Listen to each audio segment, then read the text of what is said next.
You're listening to Nightmare on Film Street.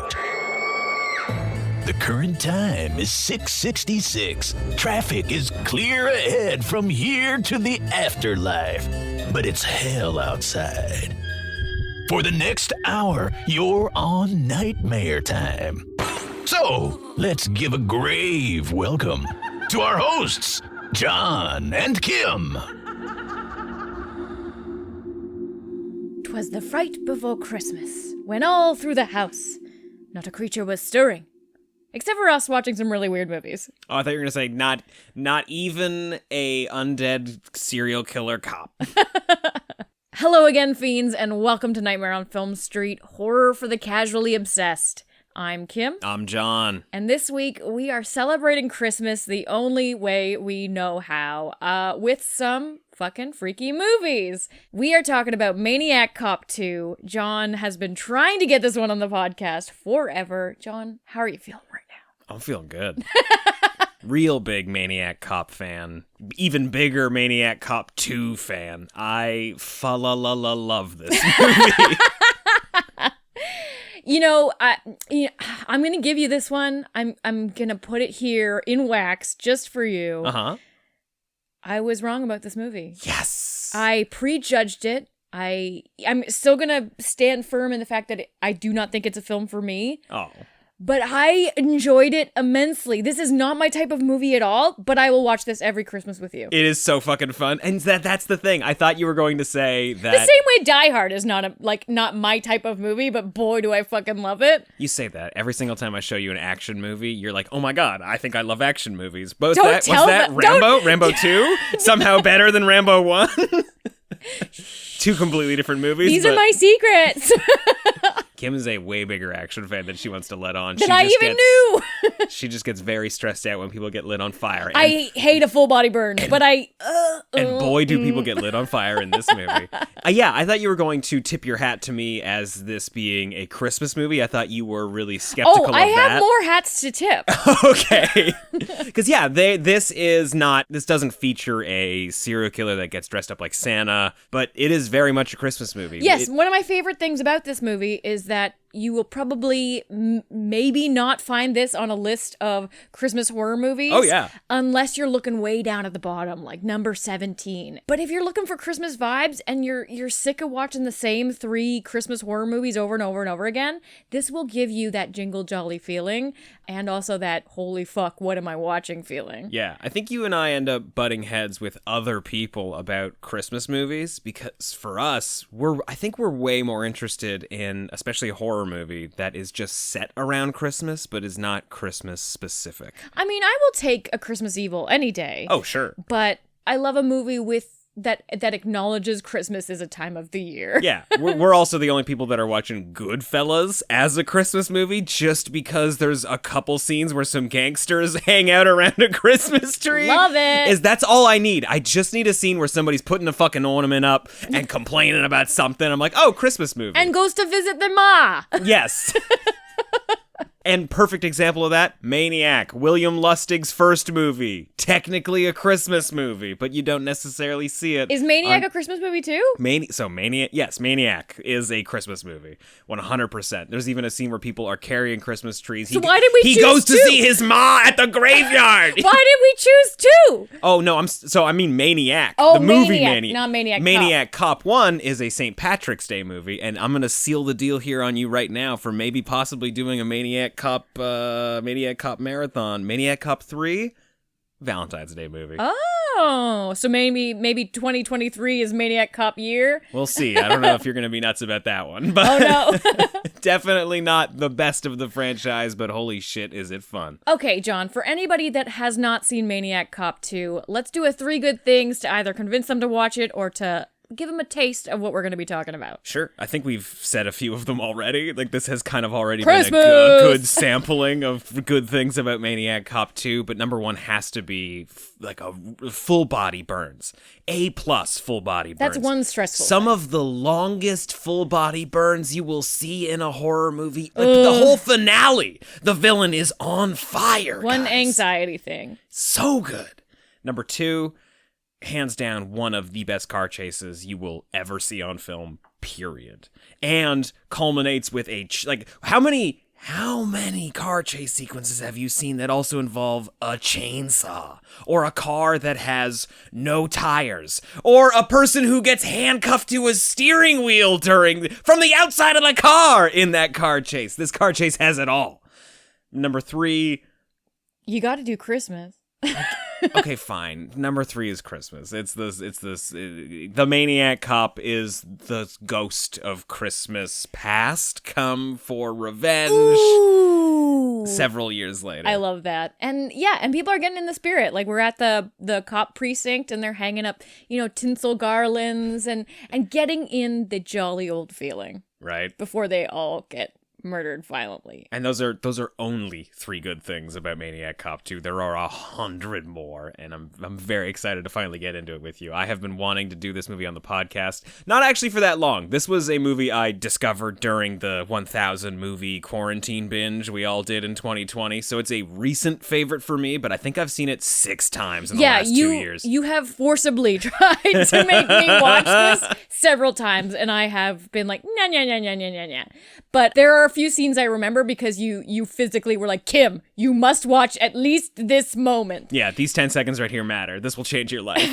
And I'm sold. I am sold. Yeah, Maniac Cop 2 for me it's in that pantheon of sequels that are better than the original, like Evil Dead 2, maybe possibly Texas Chainsaw Massacre 2. This is too early for fighting words, John. But we're here, we did it, and Christmas is the time of year to talk about this movie. I'm very excited to be here with you right now. And before we get into it, here's the direct-to-video trailer for Maniac Cop 2. You have the right to remain silent. He's still alive. Forever. Again.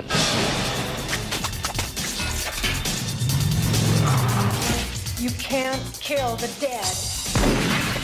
Why has this been kept from the public and the press? When this leaks out, people are not going to want to pick up the phone and dial 911. We're looking at a bloodbath here.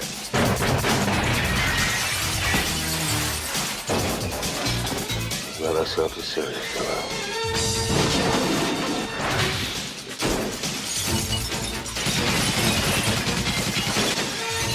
I touched his hand, and I was back there again, with the dead.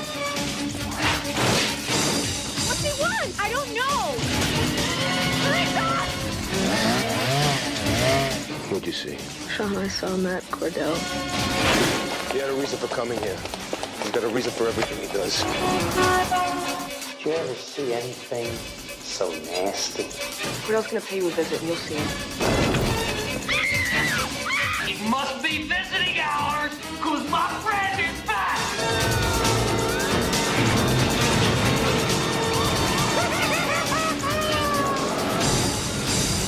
We're getting stronger, but we got ourselves a leader. All the cops in the world can't stop Cordell. You murdered him. You're pushing me too far.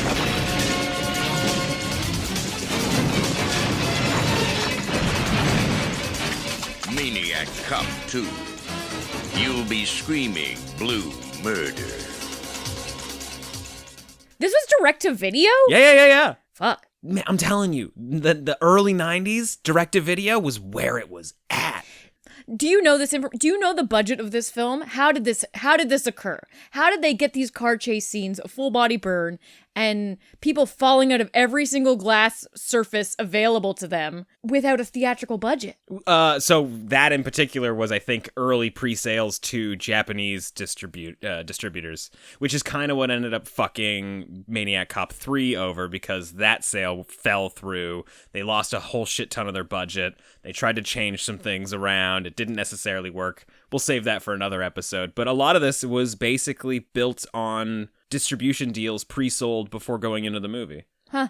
It's also why you don't see as many independent movies nowadays, because DVD sales aren't what they were, and like you used to get a movie that would not do very good at the box office but would, sell a shit ton of copies because it was a bit of a cult hit once it finally hit Blockbuster or something, which is money that the studios could use to fund other weirder projects, but that just doesn't happen anymore, so you don't see those movies at all. I know, it's just like it's just that the landscape is changing. Like, it's a big deal. There are still great movies being made everywhere. It's just I do not the very same. much miss the mid-budget movie. Right? And Maniac Cop 2, at least according to Google, had a $4 million budget. I have no idea how much it made back. I don't even think you could make this movie nowadays shot for $4 million. No. Like, sure, you're definitely not shooting on New York City streets. The safety costs alone. Yeah, I said at the beginning of this movie that this is a stunt person's dream project, and you could not have disagreed with me more. You really think that this is the kind of movie that stunt workers look at and go, oh God, I shouldn't go into work today? Maybe for the fun car stuff, but you said that right before a scene where somebody falls out a 2-story window, lands on a car, hits the ground, and then is not a dummy because gets up and then gets shot and falls down. It was not a dummy because they were like, no, you have to get up and get shot after, so you need to really fall out this window. To show that it's a real person doing it. Man, they just don't make movies like this anymore. Because people get injured. I'll tell you right now that the hood of that car was probably not the real hood of a car. Like it was probably something softer, and then Foley work added after the fact, sold it to your brain as being a real car that somebody might have got hurt jumping out of a window Even onto. if it was that fucking trampoline material that wrestling mats are made of to make more sound and look like they hurt, but they don't actually. Yeah. 2 stories would still significantly hurt you. This is a great resume project for a stunt person. I agree. Are you kidding me? I agree. It's just very, very stressful. You gotta get that out of your head. I worry about the human beings. Nah. Don't do that. Don't do that. I mean, hey, I have not come across an article saying that, a bunch of people got injured on the set of Maniac Cop 2. By all accounts, was like one of the best sets that William Lustig has ever had. Everybody was having a blast, and you fucking see it. This movie is firing on all cylinders. It is. Right? And it's just out of the gate takes off screaming. Okay, before we get too much into it, I have not seen Maniac Cop 1. Okay. I've definitely. Can you give me? These are always my favorite spots because I've definitely watched it in the room with you beside me. I haven't paid attention to Maniac Cop 1. Can you just take me to the start of the movie? Yeah, sure. There is a cop, or there is a serial killer going around Who's town. a maniac?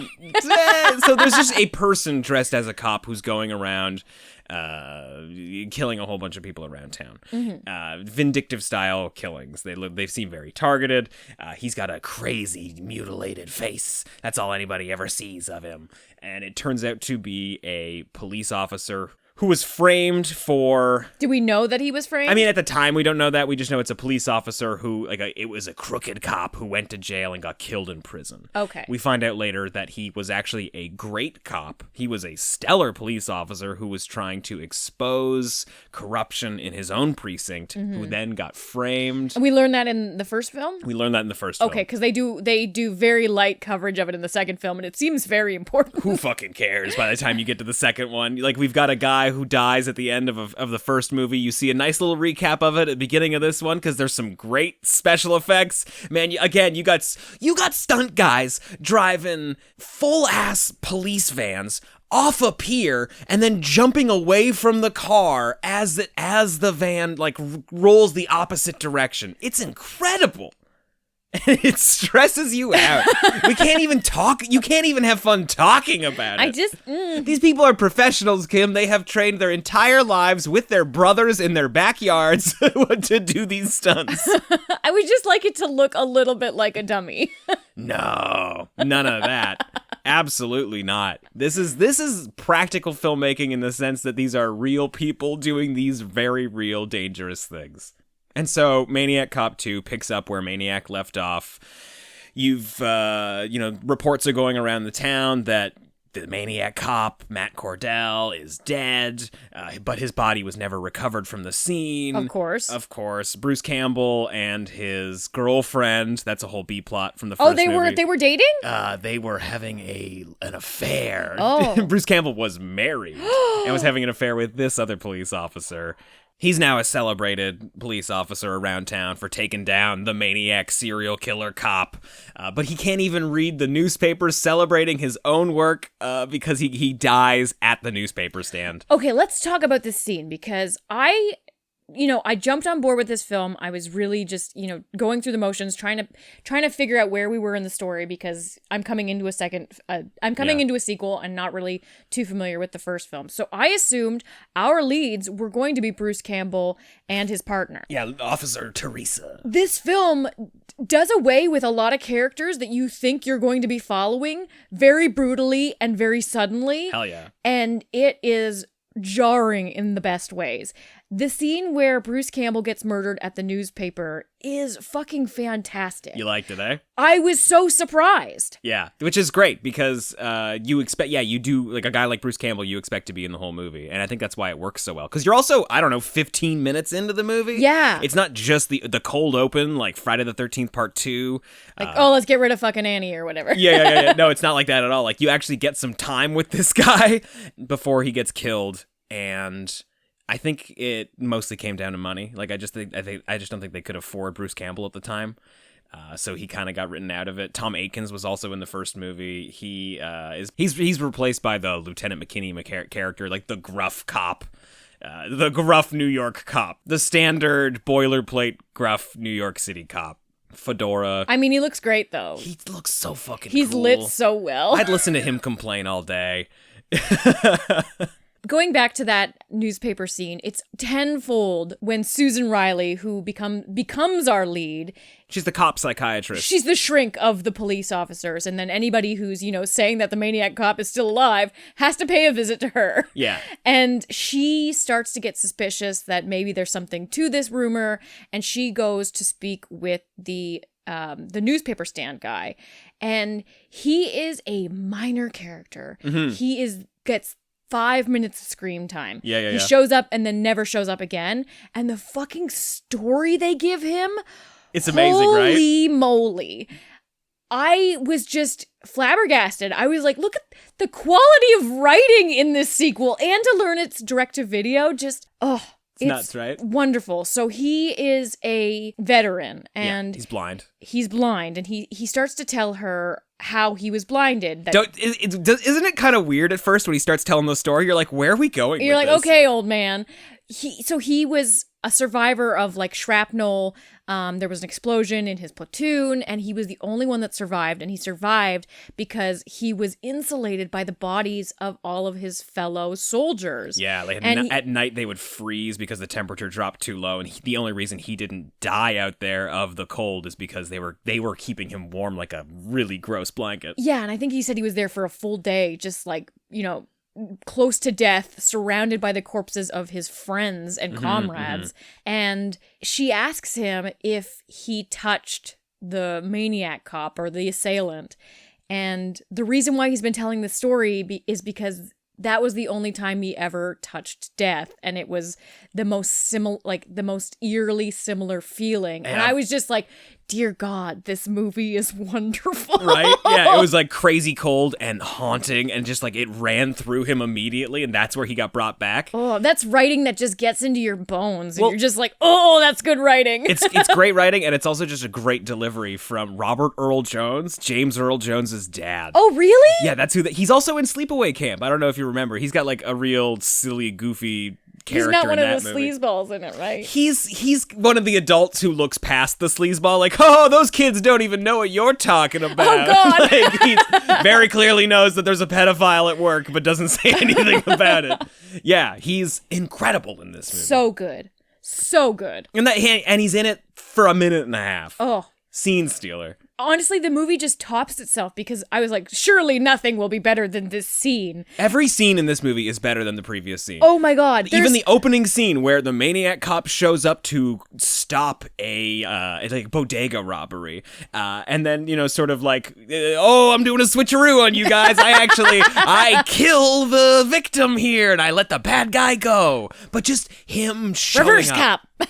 Reverse cop, yeah, that's how you were referring to him while we were watching this. And when the thief shoots at the cop, because he's got the silhouette of just like a big burly cop, the bullets obviously pass through him, break away the glass for the refrigerator, and then the mist from the freezer just like pours out. Oh, you fucking love that fucking fog. It's incredible.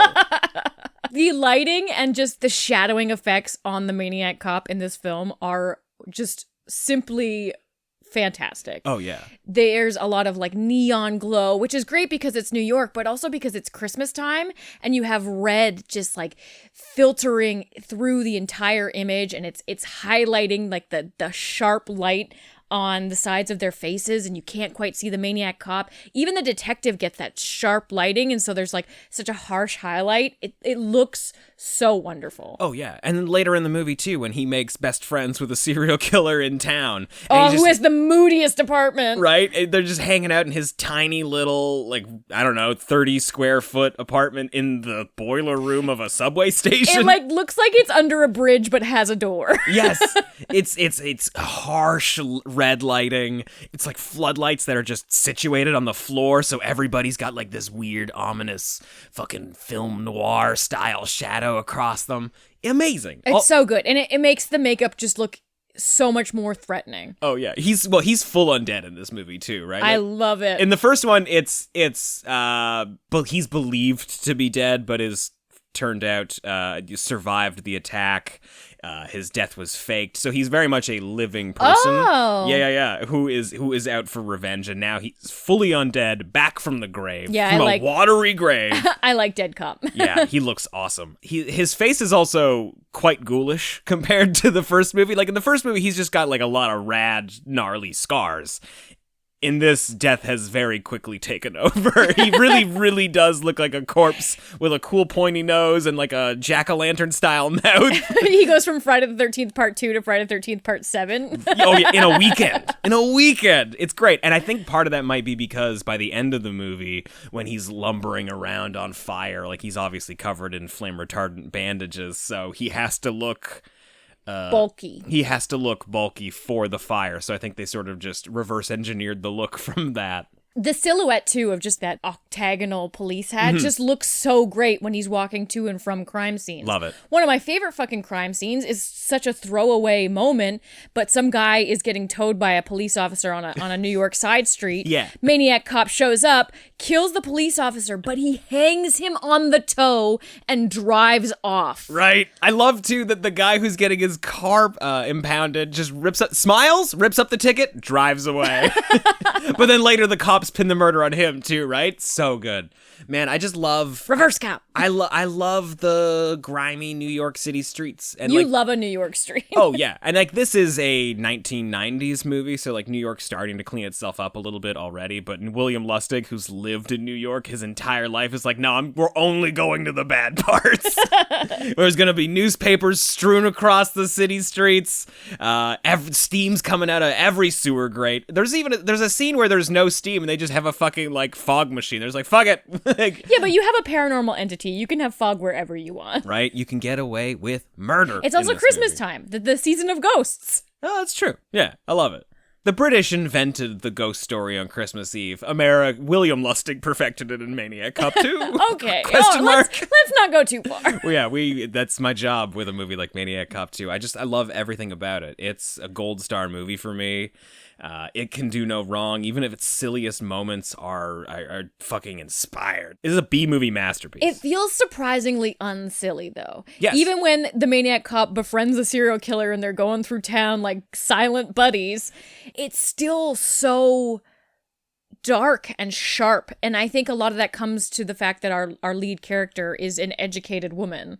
Susan Riley. She's the Scully of the group. She is the Scully of the group. And she takes this very seriously, and she sees some pretty fantastical things that you think would question your understanding of, what you believe to be true. She sees she sees the maniac cop being shot at point blank range. Oh, yeah. Several times in the gut and then not Does nothing. flinching. Yeah, grabs a fucking chainsaw with his bare hands, just like stops a chainsaw before breaking a girl's neck. Oh.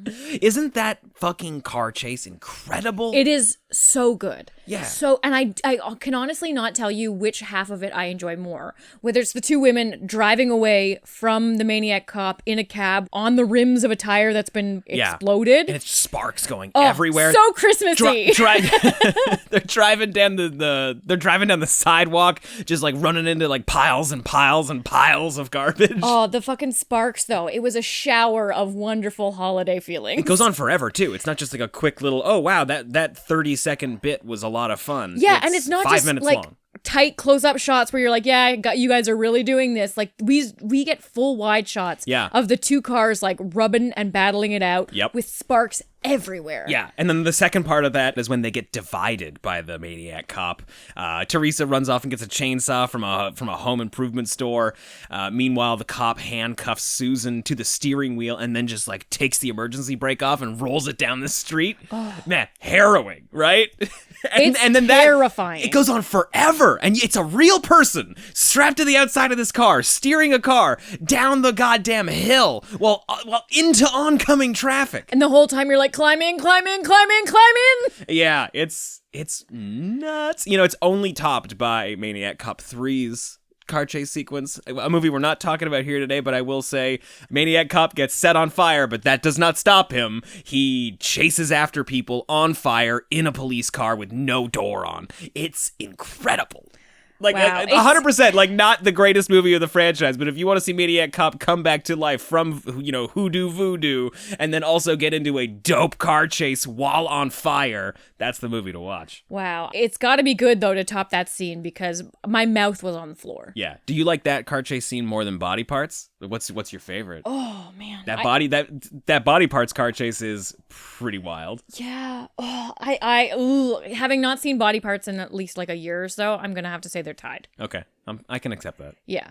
They're fucking good, though. Yeah. Definitely the two best car chases since... An unwilling car... Like, a car chase that ends with an unwilling participant driving a car. Like, it's just insane. Yeah. I love it so much. And you're right. It is weird how much it's not silly. It's very fun. It's not silly.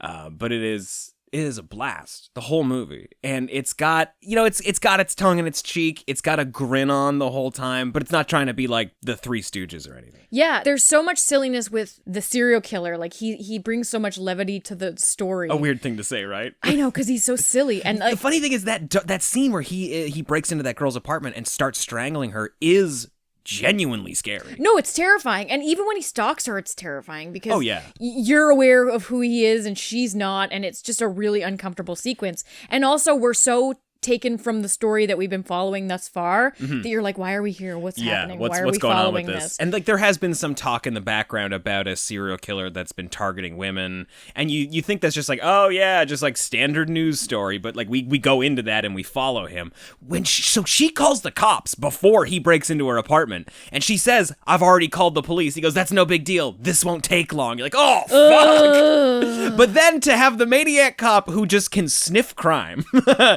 and he's got a sixth sense for it, breaks into the apartment, rips him off of her, and like, let me strangle her. That's kind of funny. Like, that's kind of hilarious. And then obviously the two of them have to escape when the cops show up. And then it's just so many layers of evil in that tiny little hotel room. It's wild. And of course the stripper relays to the police that his hands were as cold as ice, as cold as death. So that's how we know that they're on the trail of Matt Cordell, and they're finally closing in on him. Do you imagine that serial killer in the movie is the maniac from Maniac? Oh, that's interesting. Because at this point, Joe Spinell had died. So Joe Spinell, I have always imagined that Joe Spinell would play that character, and that as much as I hate cinematic universes, for some reason I kind of love the idea of Joe Spinell's Maniac and the Maniac Cop hanging out in the same city at the same time. I do like that, but I think the casting choice for Maniac Cop 2 is, I think I prefer him over Maniac in this movie, just because he provides a sense of, I don't know, there's something silly about him. You can say it. He's less sweaty. Whimsical. And, well, Maniac is really scary. Yeah. And this guy is, like, less, I don't know. It's hard to say because he's still, like, a killer of women. But, I don't know, he's silly. It's heightened reality. Like, we are in a bubblegum version of the real world that just also happens to have a lot of horrible murder in it. Well, and also he instantly becomes like an Igor character. He is his side buddy, yeah. and he becomes, the pinky to Maniac Cop's brain. I love that. I don't know if he was Maniac, it would be the exact same. No, it absolutely wouldn't. I just, It seems like a what-if scenario that Yeah, really for lines sure. up, you know? Both movies directed by William Lustig. It's basically returning to a character he's already done. It is a cartoonish version of that, but it totally works for this. I'm still going to pretend that it's the same person. It's just different casting, and like he's gotten a little kookier over time. It is nice too, though, that a film that's talking on like police corruption and all that stuff, and like kind of like the New York streets. While we are following like a paranormal supernatural story, there's also just a serial killer walking around, a very real serial killer who's murdering people. So like, if you take Maniac Cop out of Maniac Cop 2, there's still a story here. Oh hell yeah! Like, there's still a movie here that I would watch. It's more Silence of the Lambsy, but...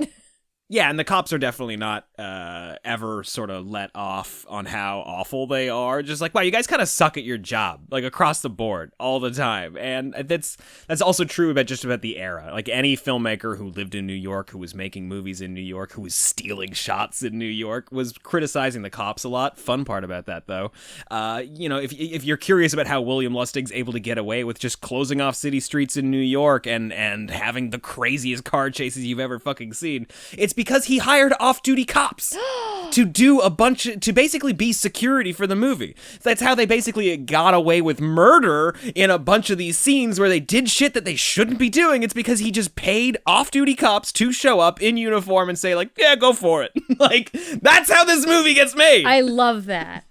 That's wonderful.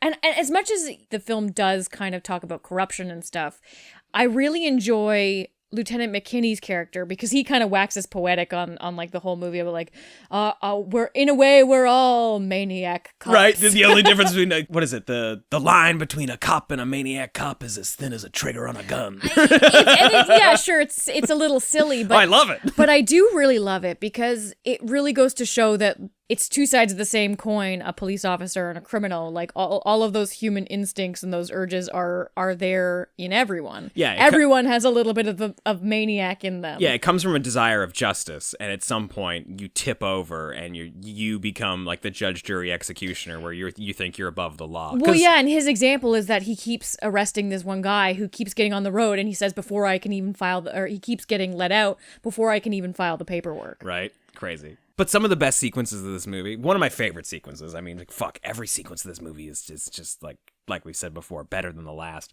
I love when the maniac cop goes into the police precinct to break out his serial killer buddy, Steven. It is so fucking great. He just like lays waste to a shit ton of cops at a shooting range, and then just to see him like fucking fade in from the shadows walking through the targets. It's amazing. Like, and it's just a guy walking out from a dark spot into the light. It shouldn't look that great. It's amazing. It's so good. And then when he just like kicks down the door before coming into the holding cells, and the camera just starts spinning sideways as it's pulling into the door. Amazing. And then he dispatches the whole precinct, and you get another shot of the Christmas decorations, and I love it. Yo, he just starts walking through glass walls. He's just like, fuck it, the fastest way. I'm not walking around this. It's not my office. Blam. The fucking glass budget on this movie. So much glass. He grabs a guy by his lapel and just tosses him across the room, and 30 feet into the air, and he breaks every beam across the way. That gave me total Malignant vibes. I knew you were going to say that. I fucking knew it.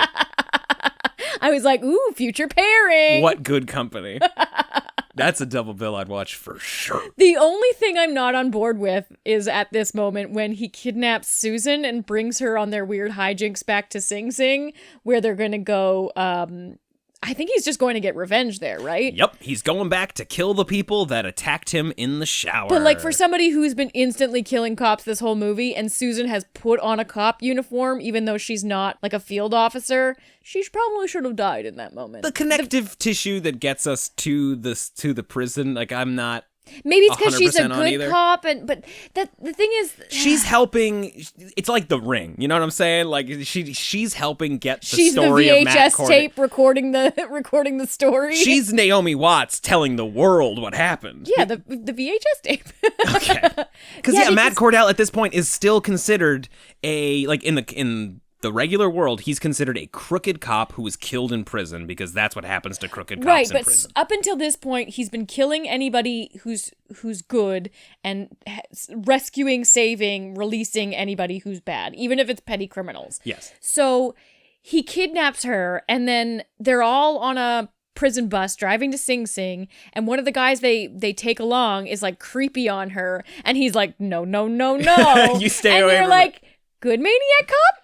And that creeper is Clarence Williams III. Man, I know too much about this movie and just like the people who in it, but it's just littered with like fun, interesting character actors. Like Clarence Williams III, you'll recognize as Mr. Sims from Tales from the Hood. He's also the bad guy in Half Baked. He's really good when they're all in the holding cell. Yes, because he can't go back to Sing Sing because they're gonna kill him there. Like he's made a lot of enemies at Sing Sing, and we're specifically going to like Death Row at Sing Sing, and that's where the Maniac Cop gets a fucking Molotov cocktail thrown at him, and then he's just on fire for the next 18 minutes. It's so long, John. It's so long. He's grabbing people and throwing them up to like the top of the jail cell, like 30 feet in the air, and they catch on fire on the way up, and then the person he hits catches on fire. His footprints are fire.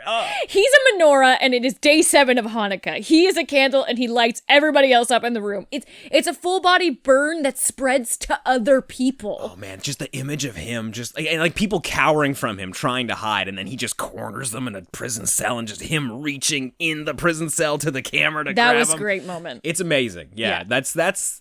I mean, I was already in love with this movie, but by the time we got to that, I was just like, this is the Citizen Kane of New York cinema. It's weird, too, how much a full body burn feels Christmassy. Maybe, and it's right? It's like all of the violence in the film has Christmassy vibes to it, like the sparks on the bottom of the taxi, the cop being hung on the back of the tow truck. Oh, sure. The full body burn, like it just feels like, like an ornament hanging, the top of the Christmas tree, Christmas lights. Hell yeah. All we needed was somebody to be chopped up and put into a box and delivered somewhere, right? That's all we needed. Oh, God. But surprisingly Christmassy, even in its unchristmassy moments. Yeah, and all he wanted was to get his name cleared. He was going to kill a lot of people to do it, but he finally got like... that wasn't all he wanted, because he walked into stores that were actively being robbed and aided them along. He's not completely innocent in this, which is crazy because he gets a hero's funeral at the end of this movie. He does finally get the hero's funeral. Well, they're not burying the Maniac Cop. They're burying Matt Cordell. They're like, no. The last year, everything else he did, that didn't happen. That was a entity. That wasn't the man that we are burying today. He aided and abetted a serial killer who was killing women in New York City. I mean, hey, it's I guess he's doing nothing that the New York criminal system isn't already doing. It's basically putting guns back into the criminals' hands and then also sweeping its dirty secrets under the rug. Yeah. But he was doing it out of revenge. Yes, it's all justice. Yeah, man, I love this fucking movie. Nothing it is perfect to me. And it's a little shaggy. It's a little rough around the edges. It doesn't make a lot of. It doesn't fully make sense in some parts, but I do not care. I love every character. I love every set piece. The cinematography in it's amazing. It's shot so fucking well. I have not seen every single William Lustig movie, but I think this is the best movie he's ever made. Given the 2 movies of his that I haven't seen, I'm confident in saying that. I don't think Uncle Sam is going to top this, and every single year I tell myself I'm going to watch that movie. I still haven't crossed it off the watch list, but next Independence Day for sure. He really likes holidays. Right? I think he's just a smart Was he just guy. trying to get every holiday in? You'd think so. Does he have a Halloween movie? I don't think he has a Halloween movie, but Larry Cohen is also the producer of this movie who wrote the movie as well. And I think the pairing of the 2 of those guys together is really the secret sauce that makes this movie work. I mean, they really understand New York. They understand New York. They also understand how to produce and market a movie for themselves. Like they don't, they know what's going to sell. They know what they need to try and sell it just to hook somebody to get a fucking butt in the seat. And that's just exploitation filmmaking. That's independent filmmaking. Like if you're the person who's writing and producing and directing it and also taking it to market and also trying to advertise the movie. I mean, modern day people that would be doing that is Lloyd Kaufman from Trauma and Rob Zombie. I mean, yeah. And Kevin Smith. Lloyd Kaufman definitely doing it all at the exact same time. Really any indie filmmaker today is already doing all of that, but back in the 80s that wasn't that wasn't a skill everybody needed to have, and some of them just inherently had it. Like William Castle. The Hustle, yeah. Yeah, like just like they're fucking circus ringleaders Even Alfred of Hitchcock. filmmakers. Absolutely, right? It's all in the grand spirit of marketing your movie and getting as many people And to the see showmanship. Yeah. Making a movie more than just a movie is always just this wonderful, magical thing that it stands the test of time. It's amazing. Yeah, I think I cannot say enough good about Maniac Cop 2. I'm glad we're here. I'm glad we finally talked about it, and I'm glad you enjoyed it. That's the big thing, because I was like, something's wrong. Like, Kim doesn't like this. I don't understand. This seems like a kind of movie that she'd really respond to. Like, I know it's not 100% her bag, but she should at least be able to tell me that objectively it's a good movie. I don't know. I prejudged it, John, and I'm very sorry. I hope that me watching this with you now every holiday going forward will be enough of an apology. It's all I've ever wanted, an apology.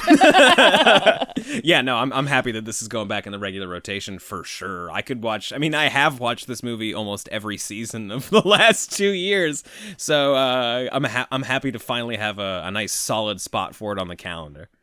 Yeah, and I love a Christmas movie that's not too Christmassy. Like, something that I can watch in the end of November, something that I can watch in between, like Christmas Vacation and like those like sickly sweet Christmas movies. Like, sometimes you want something that's, a little different.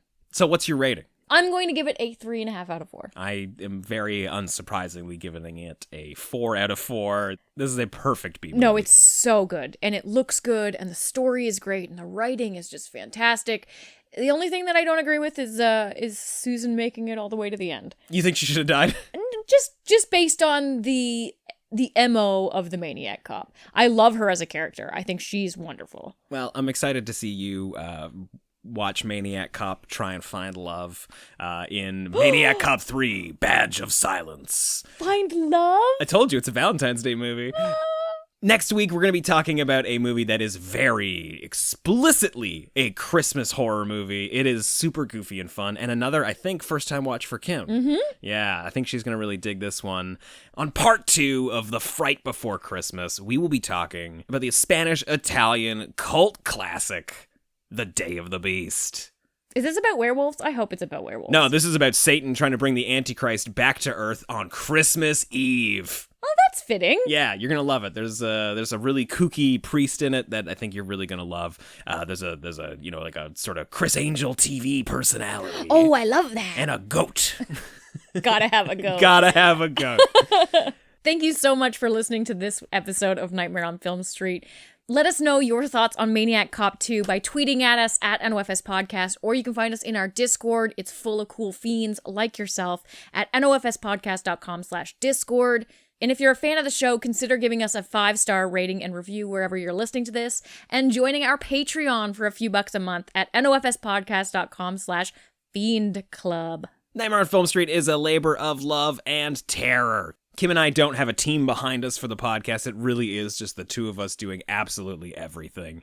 And if you would like more Nightmare on Film Street, you can find it in the Fiend Club at nofspodcast.com/Fiend-Club. Until next time, I'm Kim. I'm John. Stay creepy. It appears you made it out alive, but we'll get you next time. Help us to grow the horde. Leave a 5-star review on Apple Podcasts or wherever you subscribe. More terror can be found lurking on our website, nofspodcast.com. Until next time, stay creepy, fiends.